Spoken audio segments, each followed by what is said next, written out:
What's up? Hey everyone. Hi. Hello. Welcome to chapter 28. 3 conversations. A 1, a 2, a 3. Tootsie Pop Owl time. Here we go. Alrighty, so Dr. Sararangani is Carlisle's friend in Phoenix. And he makes everything go smoother. Yay! Huzzah! I heard Dr. Sararangani behind closed doors regaling his coworkers with tales of Dr. Cullen's exploits in the inner city hospital in Baltimore. Where they worked together 14 years ago? Carlisle's like, you know what's a good idea? Looking up a place with a doctor that knows me and can see that I have not aged a day. In 14 years. That's a long time. Bruh. Every day, Carlisle just goes, woke up today. Feeling the way I always do. Young and hot.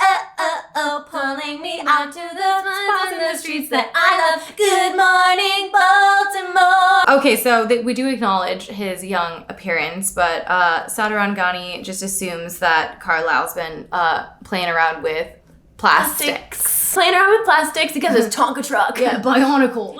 Nothing keeps you young like a tech deck dude. Hell yeah. But Carlisle and Dr. Sararangani are like, okay, Bella's gonna be fine. And Edward is like, no. But this wasn't life or death for either of them the way it was for me. That was my life on the gurney, my life, pale and unresponsive, covered in tubes and tape and plaster. It didn't take long before Bella was presumed in stable condition and placed in a recovery room. Alice hadn't even returned from her errands yet. That's how fine Bella is. Literally all she needed was a transfuge. Yeah. The new blood pulsing through Bella's body altered her scent in a way I should have anticipated, but it took me by surprise. He's like, oh my god, she stinks. She doesn't smell like my heroin anymore. Ew. And like maybe he should be happy about that, but he's like, you smell all wrong. Yeah, he's like, this heroin is laced with something and I don't like it. While I was aware of a significant lessening of my thirst pain, I didn't enjoy the change. The strange blood seemed an interloper. Alien. Now there was nothing left but the waiting.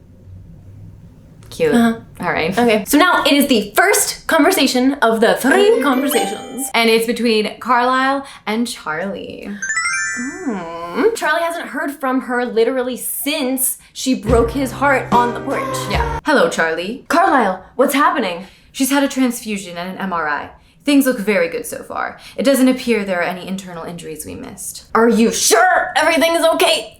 I promise you, Charlie. I will tell you the moment there's something to worry about. She really is going to be fine. Thank you, Carlisle. I'm so glad you were there. So am I. I know this must be putting you out. Don't even mention it, Charlie. Oh my god. I'm only too happy to stay with Bella till she's ready to come home. Sorry about my stupid idiot klutz of a daughter. Yeah. Like, I know this is like a headache for you. I'm so sorry that Bella ruined your day. Yeah. Will Edward be staying too? I mean, with school and everything, because Charlie just does not like Edward anymore. Edward had a great first impression with all the sir, but now that's done. That's gone. No. He's already spoken with his teachers, Carlisle said, and they're letting him skip. Also, like, we're rich. He doesn't need school. School doesn't matter. I'll just give him a job with one of my friends. Yeah, school. Yeah. Nepotism is greater than education. Everyone knows that. Fact. This is America. Yeah. What even happened? Charlie asked, sounding bewildered. 1 minute everything is normal, and then Bella is shrieking about liking your boy. My boy! That's my son! That's my boy! And then she's running out into the middle of the night. Did you get anything coherent out of yours? He's like, what the f***? Even though Bella spelled out specifically exactly what was going on. Yeah. She didn't want to get stuck in Forks. She hates Forks. Yeah. She's leaving Forks. Yeah. Well, what happened? Charlie just heard a hysterical woman having emotions and was like, brain cannot process. Yes. We had time to discuss everything on the way here. I guess Edward told Bella how much he cares for her, which doubt. He said at first she seemed happy. But then, something clearly started to bother her. She got upset and wanted to go home. She's like a reverse Sour Patch Kid. First she's happy, then she's sad. Reverse Sour Patch. When they got there, she told him to go away. And Charlie says, yeah, I was there for that. I distinctly remember, go away, Edward! Charlie sighed.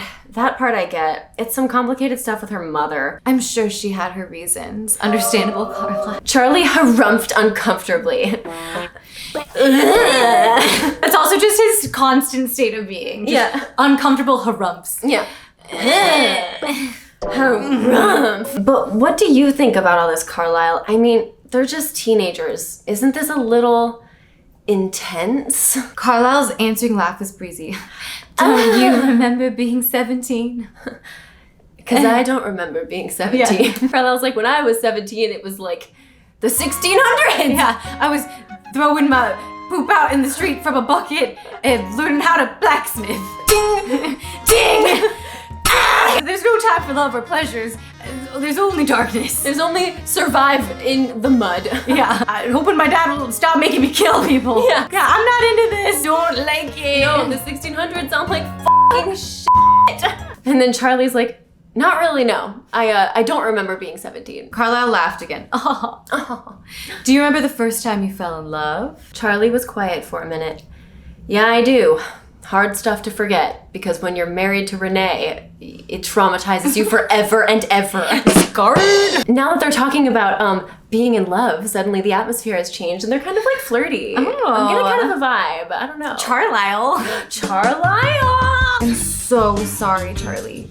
If we hadn't come here, she wouldn't have even been in that stairwell in the first place. Now, don't start with that, Carlisle. If you weren't there, she could have fallen through a window anywhere, and she wouldn't have been so lucky if you weren't close by. I'm just happy she's safe. It's killing me not to be there. I'd happily arrange a flight. He's like, oh, let's get you here, babe. Yeah, they're like, oh my god, babe. No, that's not the problem, Charlie sighed. You know we don't get a lot of serious crime up here, but that nasty assault case from last summer is finally going to trial, and if I'm not here to testify, it would only help the defense. He's got a very important job, and it's so much more important than seeing his daughter in the hospital. Yeah, no, he couldn't, there's no way he could get out of it. He can't. Charlie's got a big case, he just can't miss it. Yeah, I hope he tells the truth, and nothing but the truth, so help him God. Of course, Charlie, there's no need for you to worry. Do your job, put the bad guy away, and I'll make sure Bella is back to you in good condition very soon. I wouldn't be able to stay in my right mind if you weren't there, so thank you again. I am sending Renee out. That will probably make Bella happier anyway. Debatable. That's a wonderful idea. I'm delighted to get the chance to meet Bella's mother and your ex. Yeah, I can't wait to meet your ex and prove how much hotter and better for you I am. Yeah, yeah, you like blondes now. Who are also men. Yeah, and 23. Renee moved on with a younger man. Why can't Charlie? Hey! Thank you again, Carlisle. Thank you for taking care of my girl. Of course, Charlie. And that's the end of the two lovers conversing. The next significant thing to happen was the arrival of Bella's mother. It was nearly midnight when Alice let me know that Renee would be in Bella's room in 15 minutes. Alice, always the showrunner. Yeah. Okay, 15 minutes, places. She's gonna be there in 15 minutes. We're flying in Renee, and lights up. Go. Fortunately, by the time I thought to check, my eyes were back to normal. A dark ochre. Ochre! A dark ochre. What's a dark ochre? Done with that, I went back to brooding. Okay, done hating myself on the outside, now it's time to hate myself on the inside. I wondered if Bella's mother would hold me more responsible than her father had. He just wants someone to blame him. He's like, please blame me. Punish me. Yeah, I want to be punished. It's my fault. It's my fault. I've been so bad. I want everyone to hate me and I want it now. Now. I can't be happy until everyone tells me I'm horrible. The worst. Disgusting. Ew. Ugly. Worthless. My wallowing was abruptly interrupted by something unexpected. My daughter, please someone. Where do I go? My baby. Okay, so Renee is Moira Rose. My next thought was that someone was shouting or screaming in the hospital lobby downstairs, as that seemed to be the location of the voice now that I was concentrating. But no one had noticed a ruckus. However, they had all noticed something else. A woman, maybe 30, maybe older, pretty, but visibly distraught. It was obviously Bella's mother. I'd seen her in Charlie's mind, and she bore a striking resemblance to her daughter. That's where the pretty comes from. I guess that she and Bella would often be mistaken for sisters. I'm looking for my daughter. She came in this afternoon. She was in an accident. She fell through a window. Renee's physical voice was perfectly normal. Oh, my bad. Similar to, but a little higher pitched than Bella's own. Oh, Bella's an alto. Her mental voice, however, was piercing. It was fascinating to watch how the other minds responded. No one seemed to notice the ringy mental broadcast, yet everyone was compelled to help her. Somehow, they were picking up on her need and unable to ignore it. An orderly and a nurse led her through the halls, towing her small bag for her, anxious to help. They're like, can I take your bag for you? Can I help you? Like, how can I help you? It would be my honor to help you, and honestly a privilege and a pleasure to help you. I feel the urge to assist you in any way that I can. And dope. Yeah. Nice. Teach me. This gave new dimension to what Bella's life with her mother must have been. No wonder she had been so protective, so nurturing. No wonder she'd given up her childhood to take care of this woman. I remember my earlier speculations about Bella's mother, my curiosity to understand what kind of mind had combined with Charlie's to create someone as distinct and unusual as Bella. A sort of quiet mind plus a super loud mind equals no mind? Where did Bella's lack of mental thoughts that he can hear come from? Like, Charlie's mind is quiet, Renee's mind is loud, and everyone knows. Yeah. Like, math? Yeah. For a moment, I imagined Renee as a vampire. Would her thoughts shout audibly at everyone, inescapable? I couldn't imagine that she would be very popular. I was surprised to find myself smiling at the thought.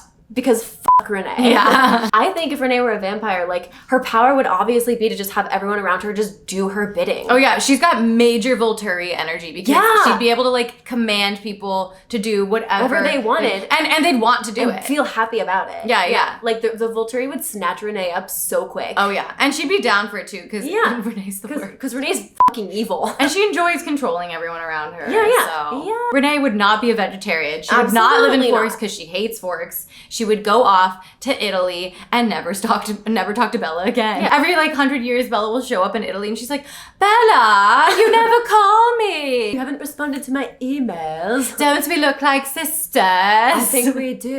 Haven't aged a day since I was but 18. I wonder where you get your beauty from. Oh, meh. Also, like, I'm getting Renesmee vibes from Renee's general vibe. Like, Renee kind of projects her like inner thoughts, like, and like what she needs, and other people help her, and Renesmee can project her own mind by like touching people on the face and making them see what she's thinking. So I'm kind of getting a Renesmee vibe from Renee, and perhaps that's where the power came from. Her namesake. Yay! Renee hurried into the room, dropping her bag at the door. At first, Renee didn't notice me leaning against the window, her eyes only for her daughter. Her bebe. Bella lay unmoving, the bruises just starting to bloom across her face. Her head was wrapped in gauze, though Carlisle had managed to keep them from shaving her hair. Thank you, Carlisle. Yeah, homie. But also he's like, I know like the medical thing, like it would be important for you to shave her hair, but can you please, like, please don't. Like she'll hate it. She'll hate it. it. Women with ugly hair don't deserve to live. Another similarity to Bella. Renee's blood was sweet. Not the same way as Bella's. Renee's was too sweet, almost cloying. I'd never noticed anything unusual about Charlie's scent, but combined with Renee's, it had made for something potent. And that one, the math adds up on that one. The math does add up. Charlie's blood doesn't smell like anything, and Renee's blood is too sweet. So, you just dilute a little bit, you get the delicious. perfect amount of sweet. Yeah, equal parts savory and sweet. Like a fucking charcuterie board. Ooh. Renee says, "Can I touch her?" It was both a whisper and a shout. Can I touch her? Renee stood by her daughter and rested 2 fingers lightly against Bella's forearm. Just, I love you, daughter. but also, 2 fingers on the forearm. It's the blood for me. Tears started to cascade down Renee's cheeks. On cue. It was hard for me to hold my place. I wanted to comfort her too, because Edward is not even immune to Renee's. Oh, the little fingers, they're coming out. Yeah. I'm so sorry, Bebe. I'm so sorry. I decided to announce my presence. Let me get that for you, ma'am. Hello. Like Charlie's, Renee's first reaction was a sudden spike of fear and adrenaline. He just shows up like, let me get that for you. Oh, hey there, son, Gloria said. Gloria's the nurse. Gloria says, this is Dr. Cullen's son. Dr. Cullen is the one who saved your daughter's life. You're Edward. And Renee thinks, this is the boyfriend. Oh boy, Bella doesn't stand a chance. She's like, he's so hot, he's gonna break her heart. Oh my, she's like, my daughter is so ugly. Yeah. She's way not pretty enough for him. It's fine, Renee said out loud. I'd like to hear about the accident, if it's okay. We'll be very quiet. Shh. We'll be like so quiet. Not shush. Not a peep. The nurse pieces. Gloria's outie. Edward walks over to Renee and holds his hand out. She shook it weakly without standing, exhausted. I can't put in any more effort than this, but nice to meet you. I'm very glad to meet you, Mrs. Dwyer. I just wish it was under better circumstances. Renee thinks he sounds very mature. The room resounded with her approval. Oh yay, ding ding, we have a winner. Call me Renee, she said automatically. I'm sorry, I'm not really myself. And then she thinks, my, but he's handsome. Renee, back off! Yeah, back off. Back off. You know you like younger men? He's not for you. He's a minor also. He's not for you. I know you think that you look like you're 18, but you're not! Do you mind talking with me just for a minute? Of course not. I'm sure you have 1,000 questions. Like so many questions. Also, like, he can't say no. Yeah. They go to sit by Bella's bed and they have a little convo. This is the second conversation. Renee says, she didn't tell me about you. Not that I would have listened anyway. Her thoughts rang with hurt. She's like, she didn't even tell me. And like, I'm me. So important. I'm me. I'm me. But also, like, that would be insulting in any other scenario of like meeting your significant other's parent and they're like, they didn't mention you. You'd be like, oh, ouch. Great. Awesome. Okay. Edward says, I'm sorry. We haven't been dating for very long because they literally had their first kiss like 3 days ago. Renee nodded and then sighed. I think it's my fault. Things have been stressful with Phil's schedule and, well, I haven't been the best listener. Ever in my entire life. No, I put cotton in my ears and just go, may. I prefer to do the speaking. Edward says, I'm sure she would have told you soon. I didn't tell my parents for a bit either. I think, well, lie. His parents knew about them before even Bella knew about them. Yeah, they knew that they were prophesied to fall in love. I think neither of us wanted to jinx things by speaking too soon. It's a little silly. Renee smiled. That's sweet, she thinks. It's not silly. Edward smiles back. What a heartbreaking smile. Oh, I hope he's not playing with her. Bella's so ugly, she's gonna get her heart broken. Yeah. There's no way he could like her. No way. With a smile like that. It's over. Nah. Edward finds himself stumbling to reassure her. Maybe that's how Bella became clumsy. She's just always like stumbling to take care of whatever Renee needs. I'm so sorry about what happened. I feel horribly responsible and I'd do anything to make it right. If I could trade places with her, I'd do it. Nothing but the truth there. Yeah, Edward, we know. She reached out to pat my arm. It's not your fault, Edward. Edward's like, someone please blame me. Someone punish me. He says, I wished she were right. All he wants is for someone to be like, it was your fault, Edward. And you should feel bad about it. And he'd finally be like, oh my God, it is my fault. I'm so bad. Renee's like, I just wanted to get to know you a little. Bella wouldn't be acting this way if her feelings were mild. She'd never cared seriously about anyone before. I'm not sure she knows what to do. And Edward smiles at her again.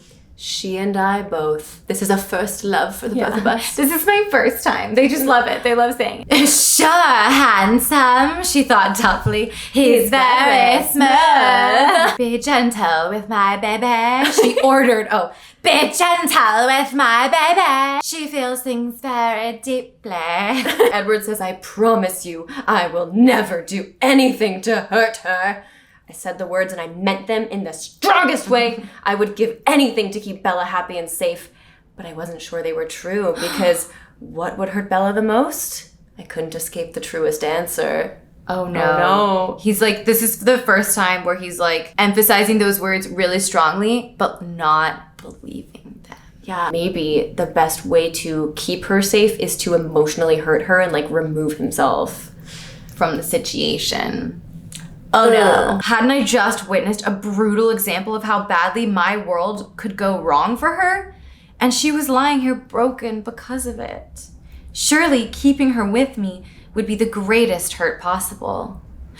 No. You know what? You caused us the most hurt by forcing us to sit through those chapters in New Moon. When it's just blank pages. Yeah. You hurt us, Edward. You hurt us. Also, like, the greatest hurt possible, maybe talk to her and find out what she would want. Because this is all, you're going off of your things because you think you know what's best and you f***ing don't. Yeah, way to pull a Renee, honestly. He thinks he means it. Well, people get broken hearts and then they recover. It's part of life.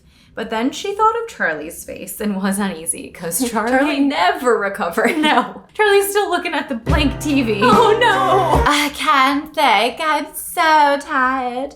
It will all make sense in the morning. Wake me if she needs anything. Yes, I will. Nighty night. Sweet dreams. Thanks for that 5-second conversation. I'm bored. And then Edward is like, wait a minute. Alice has been staying out of it for quite some time. Where the f*** is she? I thought about Alice for the first time since she left me here alone. I realized I'd been expecting her to check on Bella and me for some time now, and I could only guess one reason why she had avoided me instead. I'd had plenty of time to process the events of the day, but I hadn't. I just stared at Bella and wished fruitlessly that I'd been more, that I'd been better. I am not enough. I'm not enough. I'm garbage. I should be better. Terrible. I should be good. I'm a heaping bag of trash. Oh my god, I'm like garbage. No, I'm the flies on the trash. No, I'm the barf on the flies on the trash. Ah! Now I realized there was something more I had to do. I knew it would be painful, but also that it would not be painful enough. I deserved worse. Oh my God. He's gonna have to watch the video that James took and on the camcorder that Alice snizzatched from the scene. Because he has to, right? He has to watch it. Totally. He has to watch it. I didn't want to leave Bella, but this wasn't the place. This is not the place to do this. Not the place for me to have an emotional breakdown. No. Or to watch Bella snuff film. I stepped out into the hall. I heard Alice's thoughts coming up the stairs. Oh, here she comes. She's like, I see the future and I will arrive. Right on cue. It did. She was carrying something in her hands, something small and black and wrapped in thin cords. And she held it as though she wished she could crush her hands together and destroy it. Which she could. I think she easily could. And she should, because she could have prevented this spiral, but... Yeah. Well, unlike Edward, she respects other people's decisions and wants for themselves. And T. isn't deciding for him, even though I think that she could have crushed it and saved a lot of people's feelings. And also because she says, I've had this argument with you over 300 times, but I could never convince you. No, you can't. I need to see this. No, you don't. No, you don't. No, you don't. And she says, agree to disagree, but here. She shoved the camera toward me and I could see she was happy to be rid of it. Alice says, go somewhere you can be alone. And duh. I nodded. It was good advice. Yeah, going somewhere alone to watch this inappropriate, gory, scary video of your girlfriend being ripped to shreds. Solid advice. Fat duh. Thank you, Edward says, and Alice darts out the door. Bye! He was looking around for a private, quiet spot, and it was ironic that the deserted building was the campus chapel. He's a vampire. It's lit, unlocked. Anyone can go pray. He goes inside the church, and he sits down in a folding chair instead of in the pew, because sitting in the pew is like too churchy. It's too official. Pew, pew. Yeah. So he pulls it over and sits by the organ. In the shadow of the organ. Once he sees this, he'd have it in his head forever. That's how memories work. There would never be release from it. That seemed fair. Bella had lived it. I would only have to watch and hope that it hurts as much as possible. I opened my eyes and powered the camera on. Here we go. It's the last conversation. The conversation between James and Edward. The video began on a close-up of the tracker's face. James. He smiled at me, and I knew that this was what he wanted. To smile at me! This was all for me! What followed would be a conversation between the two of us. One-sided, but for all that would happen, Bella would never be the object. I was. James is objectifying Edward now! Oh, it's a circle of objectification. Hello. he said in a pleasant voice. Welcome to the show. Hey, hi guys, welcome to my channel. Yeah. Here's my murder vlog. It's gonna be super cute. But before the curtain goes up, so to speak, I'd like to remind you that this is really your own fault, Edward. Finally, he gets blamed. He gets what he wants, so like, thanks, James. If you'd stayed out of my way, it would have been quick. This is more fun though, isn't it? Again, enjoy! The video cut to black and then a new scene began. His head was cocked slightly to the side, listening. He heard something too low for the recording and smiled directly at the camera. At me. This is for you, Edward. Yeah. Then I could hear her too, running, stumbling feet. Classic Bella. Louder than anything else so far, coming through the speakers right under the camera, Bella's mother's voice cried out in panic, Bella, Bella! This is how James got Bella tricked and came to the ballet studio. He went to Bella's mother's house in Phoenix, found a bunch of old VHS tapes from Bella's childhood, and found a recording of Renee being like, Bella, and then played that over the phone to make Bella think he had Renee hostage. Yeah. And it worked. And here we go. And it worked. Here we go. The perfect trap. She hadn't entirely processed the trick yet, but Edward could see the relief beginning. Her mother wasn't in danger. She's like, I'm gonna die, but like, thank God for my mom. He approached, and I had to loosen my fingers, or else he would crush the camera. Sorry about that, Bella, but isn't it better that your mother didn't really have to be involved in all this? Bella looked at him with a strange, almost relaxed expression. Yes. Yeah. You don't sound angry that I tricked you. She says, I'm not. Truth radiated in her tone. The tracker hesitated for a second. How odd. You really mean it. He leaned toward her as though he was expecting an answer, but she stayed silent.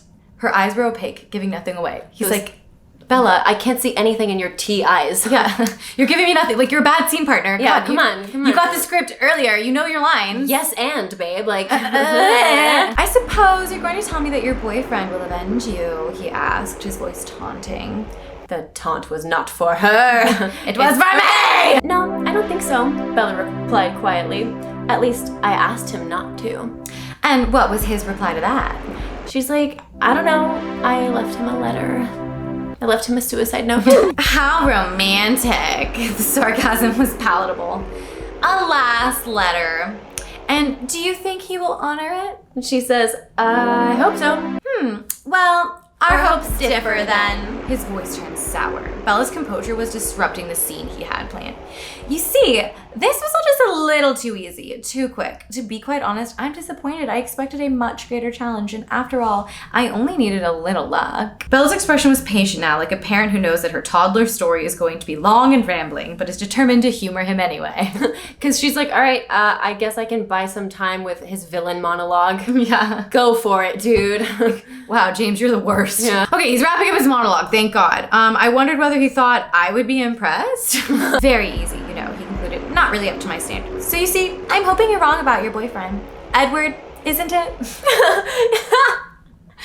fucking knows Edward's name. He knows Edward's name. Would you mind very much if I left a little letter of my own for your Edward?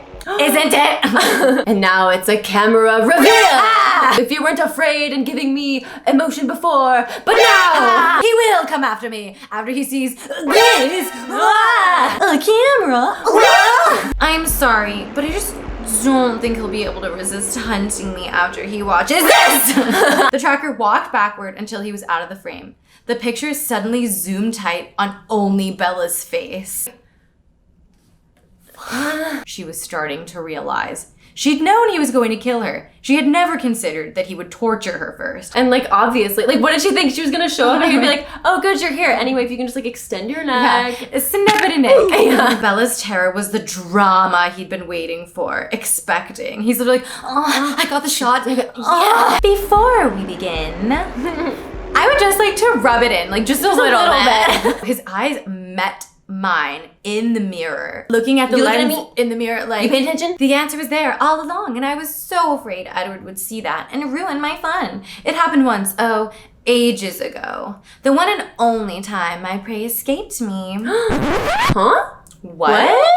What? Alice had shown me the way to make the tracker lose interest. He didn't realize that I'd rejected the idea. He would never have understood why. He's saying, like, Alice was, like, turn Bella into a vampire. Yeah.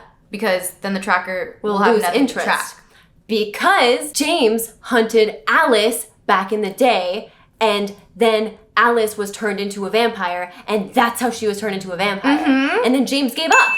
So, like, of course Alice would be the one to suggest that, because, like, she knows even though she, like, doesn't know. And what are the odds? Honestly. Such a small world. The vampire community is, like, so small. Oh my god, like, imagine, like, you and your bestie both get hunted by the same creep. Oh my god, goals. Yeah. That's Alice's backstory. He's telling Bella, and this is how we learn. And that's why Bella was like, Alice, it's video. He knew me. And I realized this was something more.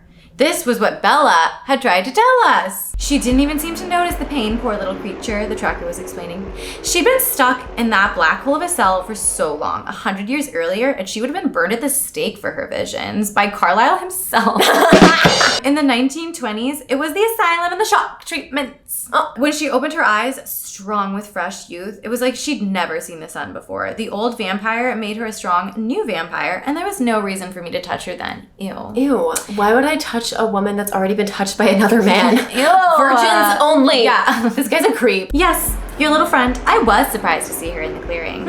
So I guess her coven ought to be able to derive some comfort from this experience. I get you, but they get her. And I'm honestly kind of surprised that James held his thoughts together so well in the clearing. Like, did he know Edward could read minds when he got there? Because Edward would have read his mind if he had recognized Alice. True. But Jasper was camouflaging her. But he still saw her in the clearing, saw though. her, He said yeah. he saw her. So plot hole. Big plot hole. Big I feel plot like hole. he I feel like, yeah. he would have been like, Whoa. if this hunt was really about vengeance for missing Alice, then, like, shouldn't Edward have kind of picked up on that when he read his thoughts in the clearing? Yeah. Because Edward thought it was his own fault that he got all defensive. But whatever, I guess. It's so interesting that that's like seeing Alice was maybe the impetus and not them all protecting Bella. It was the fact that Alice was there and another opportunity to like kill someone around them. And like get full closure for missing Alice. So it's all about Alice here. all really. about Alice. It has nothing to do with I mean it has some things to do, but like but yeah, how did he keep that out of his mind? How did he keep that out of his mind? Plot hole. A plot hole.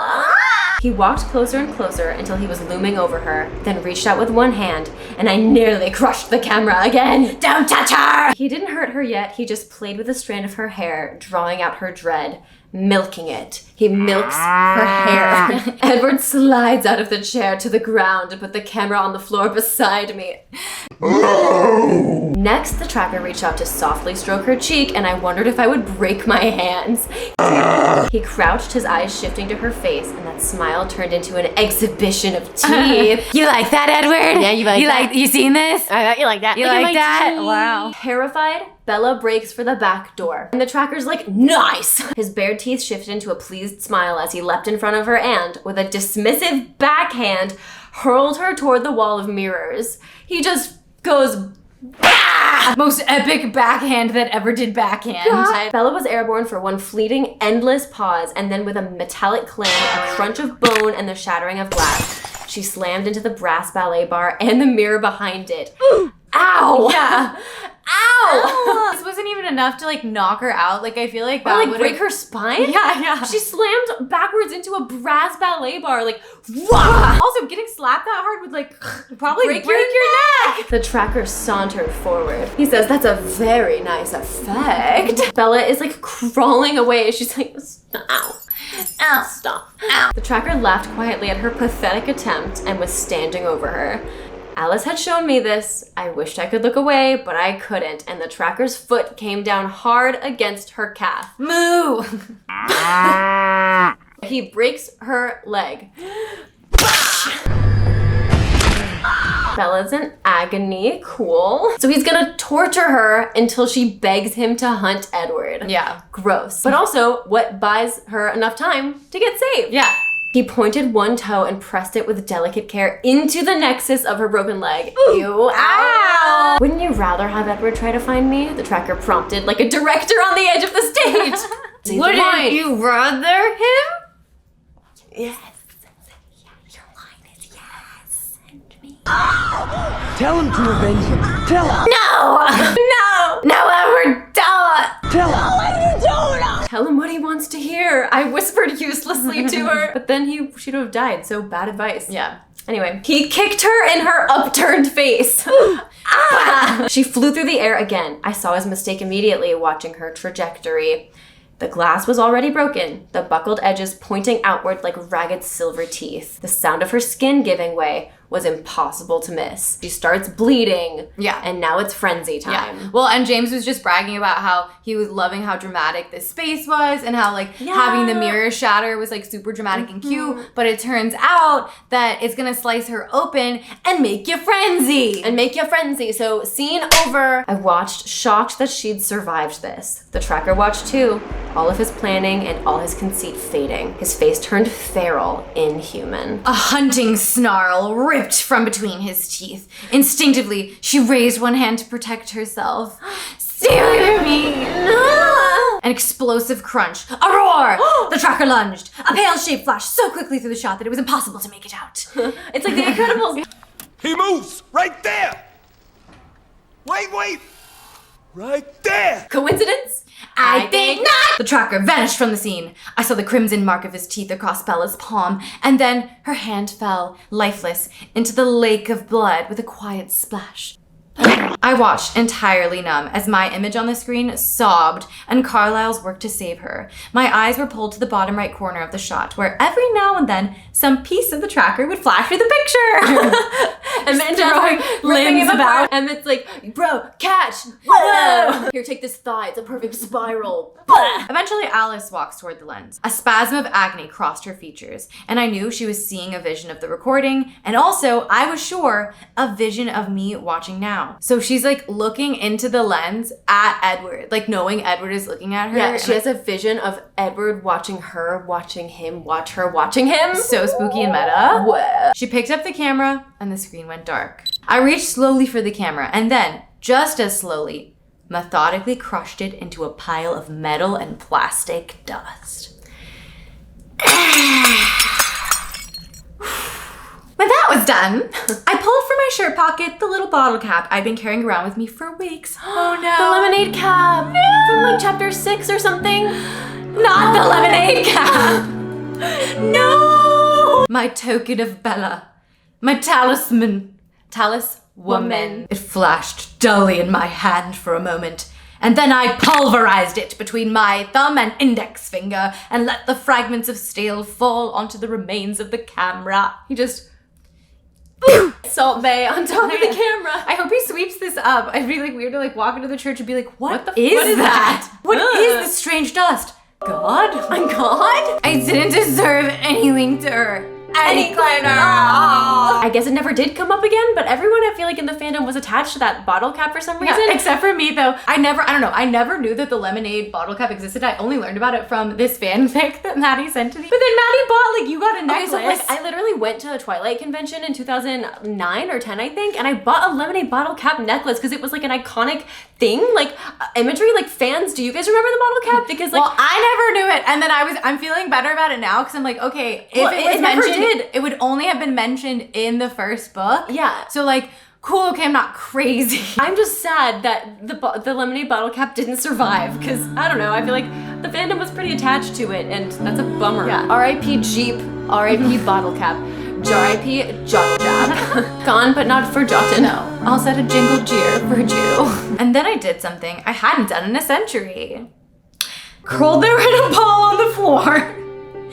Motionless with agony, I prayed. I didn't pray to my God. I'd always instinctively known that there was no deity for my kind. We had taken ourselves out of any god's power. We created our lives, and the only power strong enough to take them away again was another like us. Or a werewolf, you dumb butt. Got him! What? We were the gods of our own alternate universe, inside the mortal world, but over it. I'm over it. I'm so over it. I'm over it. Even though they're I would do anything to be back in wish. that world. Oh, no, God. I'm over it. I'm over it. No, I don't even care. Totally over it. No. It was a mutual thing. It was a Yeah, mutual no, breakup. it was a mutual, it was just time. We're better as friends. Yeah. There was no God that I belonged to. Instead, I prayed to her God.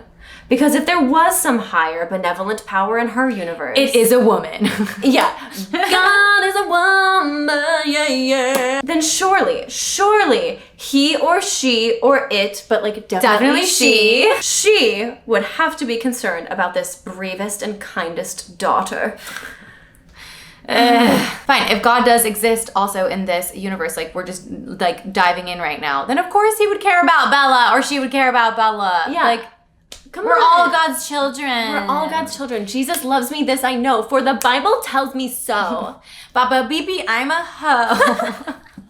Yay! I prayed to her, God, for the strength I would need. I prayed to her God with all the anguish of my damned lost soul that he or she or it, but like definitely she would help me protect Bella from myself. Oh my God. Oh my God. Oh my God. Like, he's praying to God for the strength to break up with her.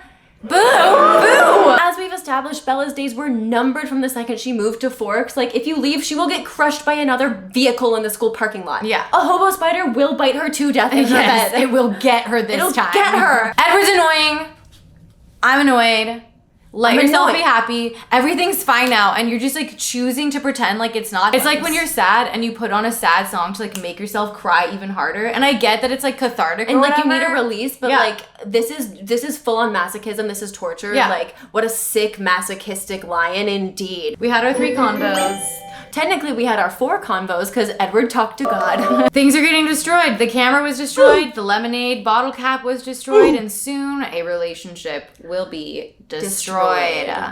Bummer. Thank you guys so much for watching. That's the end of the chapter, and we've still got a couple things coming up. Bella's gonna wake up in the hospital, and they're gonna have to talk. We've got prom just around the corner.